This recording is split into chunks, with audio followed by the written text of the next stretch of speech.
Artificial intelligence એટલે કે AI chatbots અંગે એક ચોંકાવનારો ખુલાસો સામે આવ્યો છે। નમસ્કાર, પ્રાઇમ ટીવીમાં આપનું સ્વાગત છે।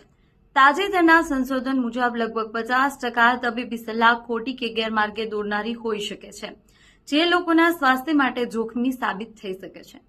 ઘણા લોકો હવે એઆઈ ચેટબોટને સલાહકાર તરીકે ઉપયોગ કરી રહ્યા છે અને તબીબી પ્રશ્નો પણ પૂછે છે, પરંતુ તેના પર આંધળો વિશ્વાસ કરવો જોખમી બની શકે છે। સંશોધનમાં ઓપન એઆઈનું ચેટ જીપીટી, ગૂગલની જેમિની, મેટા એઆઈ, એક્સની ગ્રોક અને ચીનની ડીપસીક જેવી સેવાઓનો સમાવેશ થયો હતો।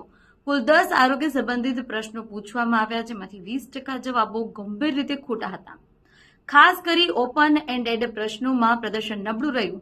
સૌથી ચિંતાજનક બાબત એ છે કે આ જવાબો સંપૂર્ણ આત્મવિશ્વાસ સાથે આપવામાં આવ્યા હતા, જે યુઝર્સને ગેરમાર્ગે દોરી શકે છે। જેથી કરી હવે તમે જીપીટી, જેમિની કે એઆઈ ચેટબોટનો જો ઉપયોગ કરતા હોય તો કોઈ પણ તબીબી સલાહ લેતા પહેલા 100 વખત વિચાર કરજો।